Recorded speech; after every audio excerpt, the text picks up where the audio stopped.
Isang magandang araw sa inyo lahat mga idol. This is RG Arts TV. Kumusta po kayong lahat mga idol? So, ngayong araw na to mga idol or ngayong gabi, gagawa natin ng bolt action yung previous video natin. Gumawa tayo ng barrel with silencer na nakafix na yung silencer niya. So, before nga ang lahat mga idol, gusto ko lang shout out lahat ng mga subscribers natin dyan.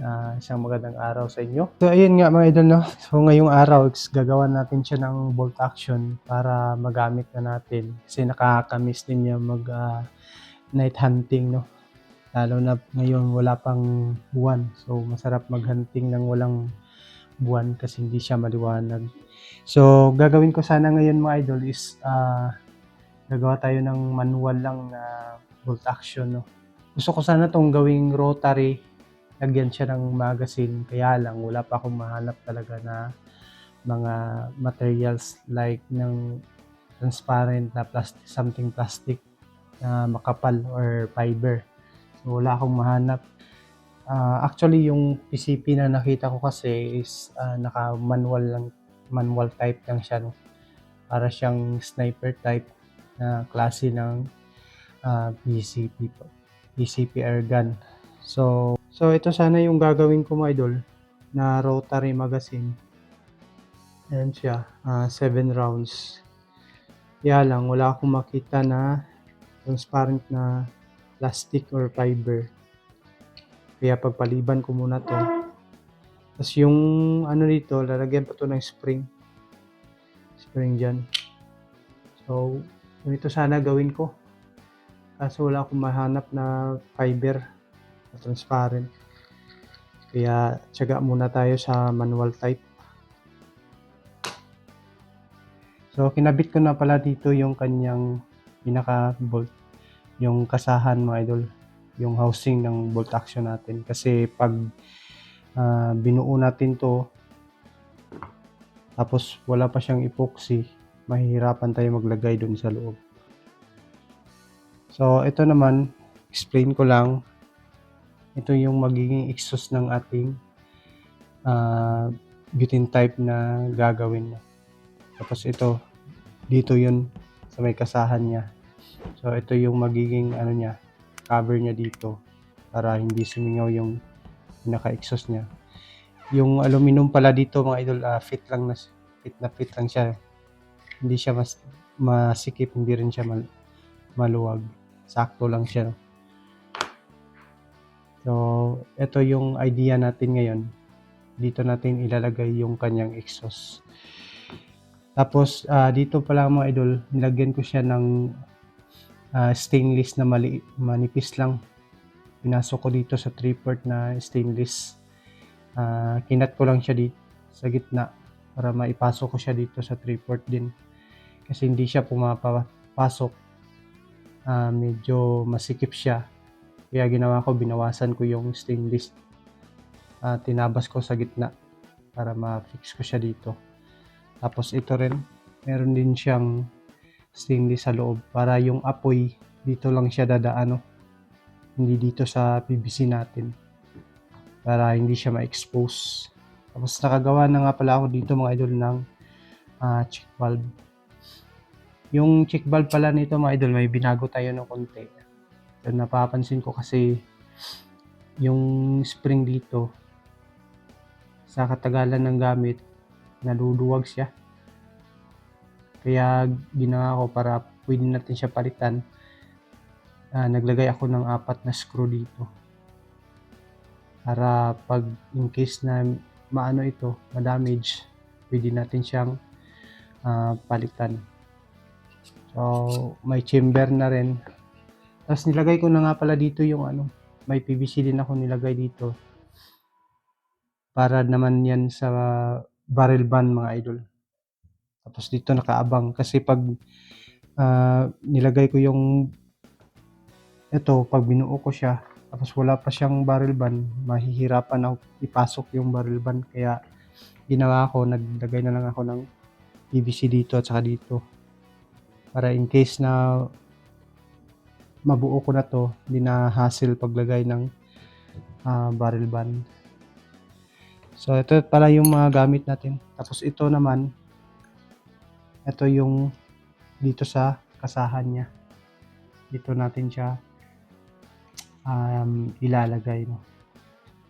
Tapos ito yung toaster ng ating steel ball. So mas pinili ko siyang gawin dito para mas maganda to kasi may nakaharang siya, di yan matatanggal, no, or masisira kasi may nakaharang siya dito na pang bolt. Ito siya. Tapos dito lagyan natin siya ng epoxy or mga PVC powder mamaya. Tapos itong dalawang to ay cover to dito pag mabuo na natin, makabira natin. So meron tayong o-ring at dalawang shoes glue. So umpisa na natin mga idol, no? So lagyan muna natin to ng PVC powder dito. Punuin natin ng PVC powder. Ngayon mga idol, nalagyan na natin siya ng PVC powder. Ngayon kakabit na natin to. Ito yung unahin natin mga idol.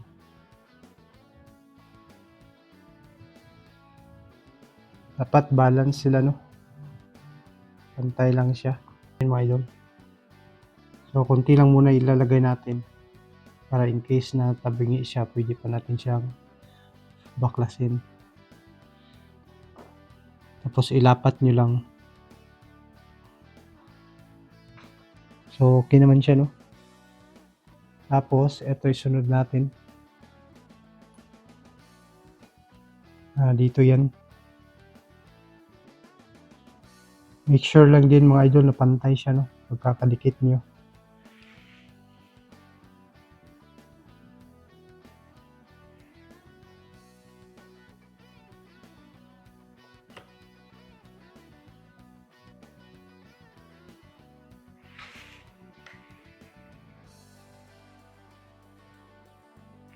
Kabit natin. Tapos shoes glue. So ayan na siya mga idol, no? Na ikabit na natin. So ganito yung magiging itsura niya. Ayan. Tapos dito natin ilagay yung chamber niya. So after natin yan malagyan mga idol, lagyan natin siya ng PVC powder, no? Para matibay talaga siya.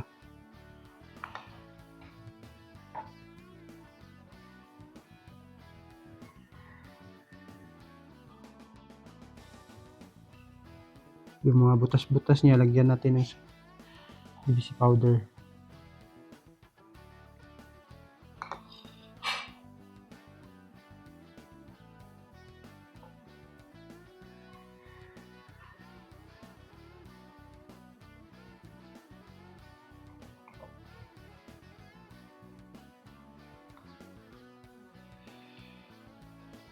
So make sure nyo lang mga idol na pantay siya, no? Yung allowance niya dito saka dito. Para hindi tabingi yung ating body chamber pag naglagay na tayo ng body chamber niya. So ang susunod natin gagawin mga idol, kakabit natin tong flat PVC dito. Ganyan yan.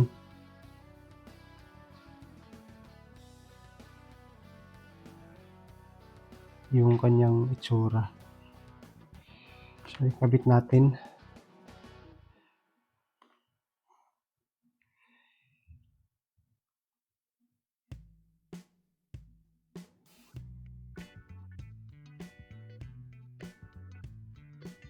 Make sure lang din mga idol na pantay, no? Kakabit natin. Isa naman dito yan sa ilalim.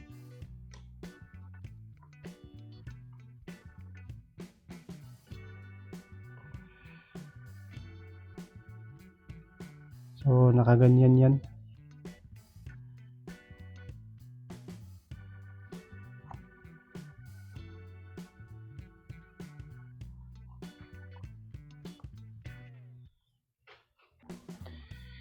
So ito na siya mga idol, no? naikabit na natin. So after nyan mga idol, ito gagamitan natin to ng blue torch. Tapos susunugin natin yan or painitin lang natin hanggang sa lumambot. Tapos ibabaluktot natin papunta doon. So initin ko lang muna mga idol. So ganito na yung itsura niya guys after natin siyang ma-blue torch gamit nito. So ganito na. Yung kailangan natin gawin, tatabasin natin to dito. Yung pinakaano niya. Kagaya ng bala. Tabasin natin yan.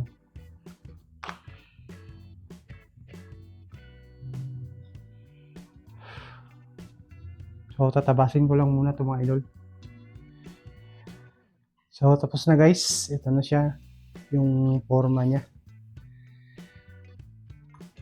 Ito dito to siya. Yan. Tapos ito yung magiging exhaust niya.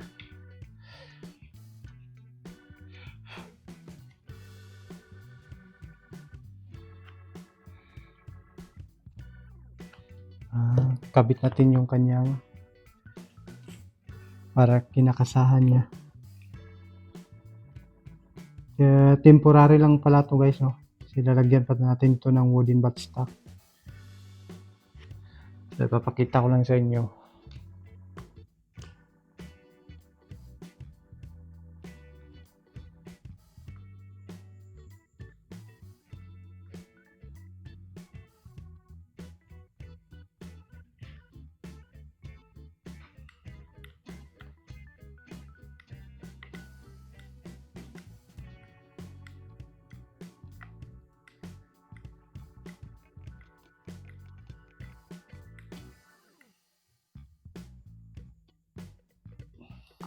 So, ganyan siya.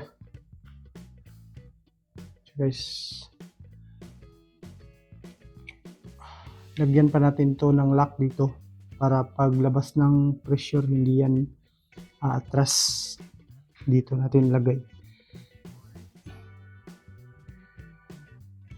So, pag magpaputok tayo, i-open lang natin yung naka-exhaust niya dito. Yan. Tapos dito harangan natin. So bukas guys, lagyan natin to ng kasahan dito. So gumagabi na kasi. So ganito din yung itsura niya pag may chamber na.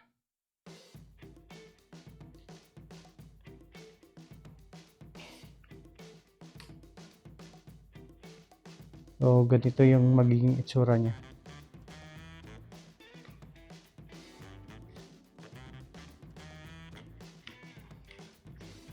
So bukas lagyan natin to ng kasahan. Tapos i-test fire natin kung gagana ba siya talaga. So hanggang dito lang muna yung video natin mga idol. Thank you po sa panonood.